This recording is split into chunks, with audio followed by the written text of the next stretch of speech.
आज हम बताएंगे बोन टेस्ट क्या होता है। दोस्तों, अगर उससे पहले आपने हमारा चैनल सब्सक्राइब नहीं किया तो चैनल को जरूर सब्सक्राइब कर लें। बोन टेस्ट एक न्यूक्लियर इमेजिंग टेस्ट है जो कई तरह की हड्डियों की बीमारियों का निदान करता है और नज़र रखता है। आपकी हड्डियों में अनजान कारणों से दर्द, हड्डियों में संक्रमण या चोट लगी है तो स्टेरॉइड्स एक्सरे में नहीं दिखाई देती है तो डॉक्टर बोन टेस्ट के लिए कहता है। बोन टेस्ट कैंसर का पता लगाने के लिए भी बहुत महत्वपूर्ण उपकरण है। कैंसर जो ट्यूमर के मूल स्थान जैसे ब्रेस्ट या प्रोस्टेट से हड्डियों तक फैल गया हो।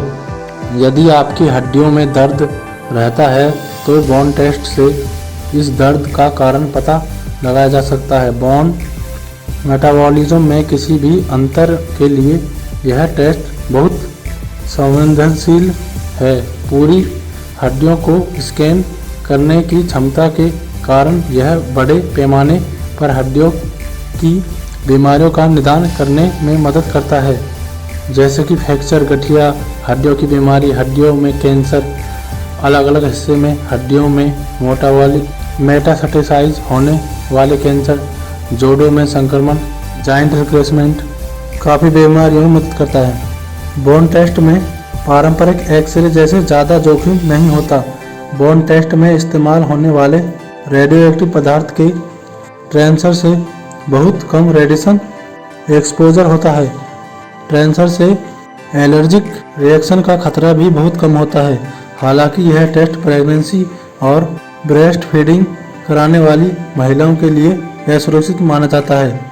आपको टेस्ट की तैयारियों के लिए कुछ खाने पीने बंद करने का कोई भी ऐसी ज़रूरत नहीं है। बस अपने डॉक्टर को यह बताएं कि क्या आपने विषमयुक्त दवाई ली है, जैसे कि पेप्टो बिस्मोल, या आपने पिछले 4 दिनों के भीतर बेरियम कंट्रास्ट सामग्री का उपयोग करके एक्सरे टेस्ट करवाया है।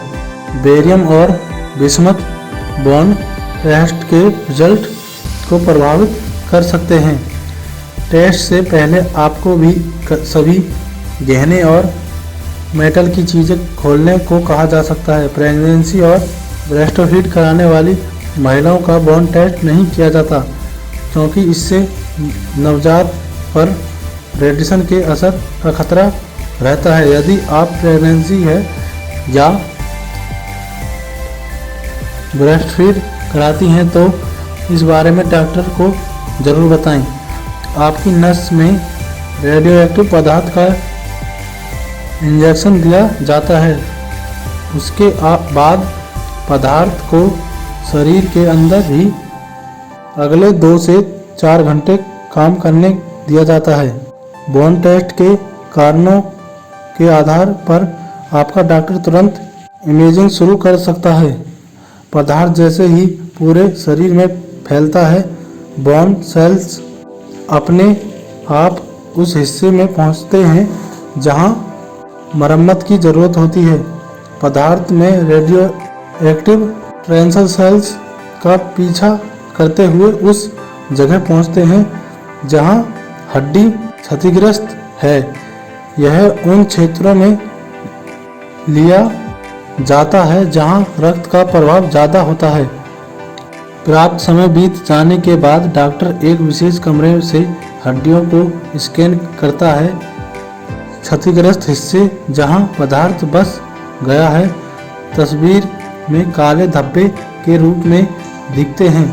यदि पहले दौर में डॉक्टर को निर्णायक परिणाम नहीं मिलते तो वह दोबारा इंजेक्शन लगाएगा और इमेजिंग प्रक्रिया को दोहराएगा। वहीं सिंगल फोटोन इमेशन कंप्यूटर टोमोग्राफी के लिए कहा जाता है। यह बोन टेस्ट की तरह ही होता है, सिर्फ इमेजिंग प्रक्रिया में हड्डियों की 3D इमेज बनती है। पेशिट जरूरी होता है यदि डॉक्टर आपकी हड्डियों की गहराई से जांच करना चाहता है। साथ ही मूल फोटो में कुछ हिस्से के साफ न आने पर भी इसका इस्तेमाल किया जाता है। बोन टेस्ट का आमतौर पर कोई साइड इफ़ेक्ट नहीं होता और ना ही आगे ही किसी तरह की देखभाल की जरूरत होती है।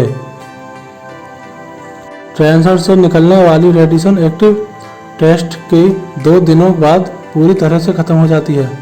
बोन टेस्ट के बारे में किसी तरह का प्रश्न होने पर और उससे बेहतर तरीके से समझने के लिए अपने डॉक्टर से परामर्श करें। जब रेडियो एक्टिव पदार्थ समान रूप से शरीर में फैलते जाते हैं तो परिणाम सामान्य माना जाता है।